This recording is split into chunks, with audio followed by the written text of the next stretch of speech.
We've had a really exciting year.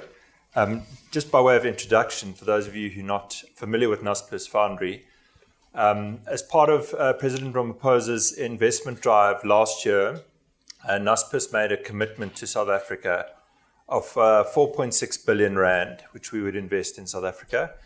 3.2 billion of that was in existing businesses that are already within the Naspers fold. Take a Lot, Mr. Delivery, Spree, other e-commerce initiatives.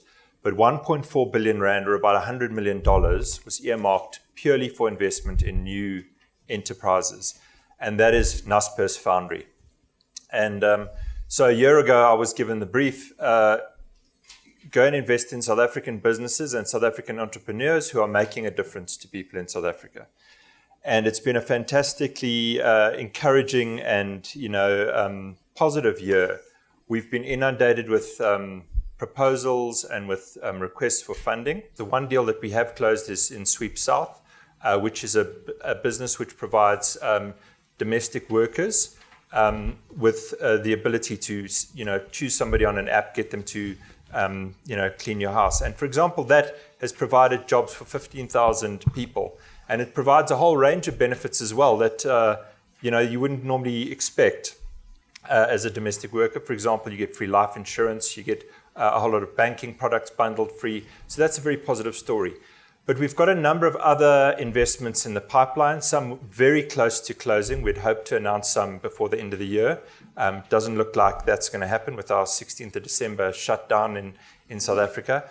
But certainly early in the new year, we'll announce them. And they are a diverse range of startups, homegrown, purely South African teams, South African entrepreneurs that are poised to launch overseas.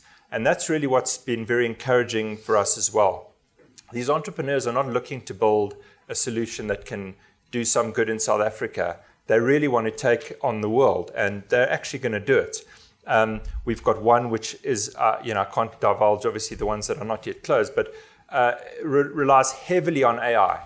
And this is a phenomenal team based in Cape Town, and they're doing things where we got our group AI specialists to examine what they're doing, and they're blown away with what's happening here. So that's one example. There are other examples in payments.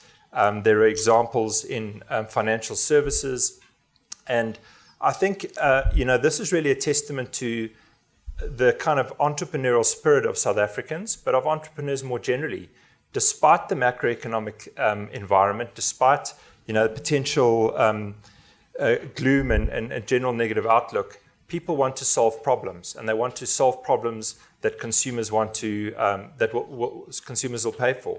And really that's what we're seeing. And I think, entrepreneurs are the engine of growth. I was asked yesterday again by these bankers, who's going to lead in risk taking? Is it government, or is it the banks, or is it, private equity? And my answer was none of the above. It's entrepreneurs. They take circumstances which seem, dire or very difficult, and they literally, weave gold out of that. And we're seeing a lot of those initiatives.